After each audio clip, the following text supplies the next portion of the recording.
My name is Mike, and this is the Hot Seat.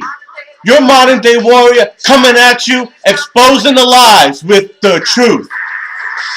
Today is part 3 and the conclusion of the federal tax income fraud that's been perpetrated for 98 years, folks. And we're going to talk about that today. The main theme is, was the 16th Amendment legally ratified? And I think the evidence is overwhelming that it wasn't. Secretary of State Philander Knox committed fraud when he declared it ratified in February of 1913. Now you got to remember, folks, there were 48 states at the time. And you needed a 3/4 affirmative vote. That's 36 states to say yes to the federal income tax. Right off the bat, Utah, Connecticut, Rhode Island, and New Hampshire flat out rejected it. Okay? So now you're down to 44 states in play. The amendment that the Kentucky legislature made up and acted upon omitted the words on income. Now, folks, this is very important because as stated in the 16th Amendment, as I said last week, in case you weren't watching, which you should be, by the way, never mind about Lindsay Lohan and getting arrested again, you should be watching me, all right? Because I'm telling you stuff you need to know. Income is profit or gain. Those are corporate gains and profits. As stated, personal money for exchange service for labor is private property.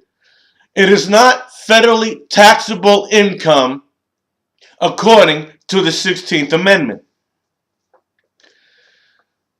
They were not even voting on an income tax back to Kentucky because they omitted the words income. After that correction, Kentucky out and out rejected it. State number 5 to say no. Oklahoma. The legislature changed the wording of the amendment so that its meaning was virtually the opposite of what was intended by Congress. You can't do that. A state cannot change the wording of a bill that's been handed down for scrutinization and approval or not approval. Knox should not have counted this as an approval. And in the background, folks, when this was being voted upon, half of Congress was on Christmas vacation. They did this under cloak and dagger to begin with. It shouldn't have even have gotten off the Senate floor. The state constitution of Tennessee prohibited the state legislature from acting upon any proposed amendment to the U.S. Constitution sent by Congress until after the new elections coming up for state legislatures. The outgoing legislatures for Tennessee did it anyway.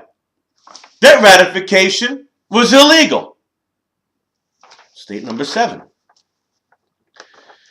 States violating provisions in their constitutions requiring that a bill be read on 3 different days before voting on it. And those guilty states were Mississippi, Ohio, Arkansas, Minnesota, New Mexico, West Virginia, Indiana, Nevada, North Carolina, North Dakota, Colorado, and Illinois.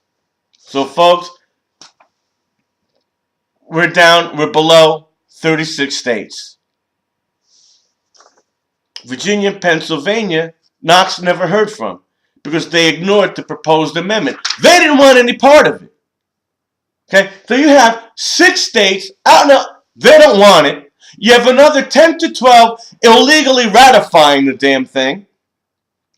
Many states returned the amendment uncertified, unsigned, or unsealed.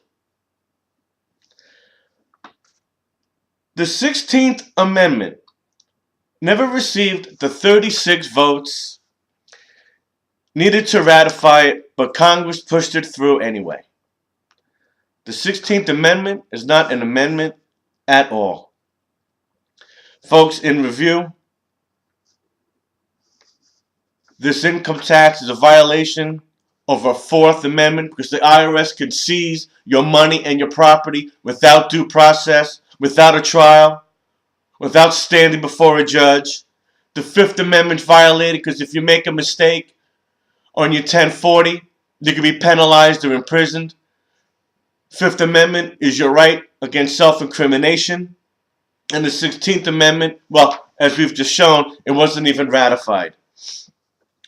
We know the income tax is defined by profits or gains. Slick Willie said, as I said last week, government cannot worry about defending the rights of ordinary American citizens. And G.W. Bush, that rocket scientist, said the Constitution is just a piece of paper.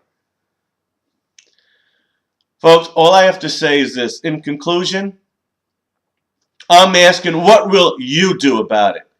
Today, it has been announced that Egypt's so-called president is really nothing more than a dictator. Mubarak has resigned because the people stood up in the streets and they knocked him out of office. They don't join forums on Facebook and bitch and moan about illegalities taking place in this country. The Egyptian people don't allow themselves to be railroaded. They fought for what they believed in, like our founding fathers did over 200 years ago, took on the greatest empire the world ever saw in Great Britain and defeated them. And the Egyptian people, against all odds, folks, all odds, took on their government. We need to step up. We need to be like John Adams, George Washington, Thomas Jefferson, and the people of Egypt. What will you do? I've already called my state senators, demanding they repeal that amendment. I've left messages, and I'll start writing letters. What are you people going to do? Are you going to stand up for your rights and the rights of your fellow Americans? Are you just going to sit there and whine and cry how you're being taken advantage of? Now, we don't have to take to the streets and blow things up. This is America.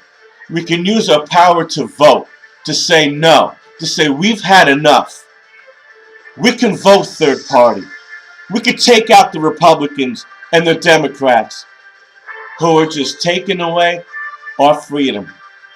We have a right to life, liberty, and the pursuit of happiness. It's time to get off the couch, put your beer and potato chips down, get on the phone, start writing letters. It's time for us to take America back. November 2012, make a statement. My name is Mike. This is the Hot Seat. And I'm going to continue on talking about this country and how we can make a difference. One man, one woman at a time. See you next week.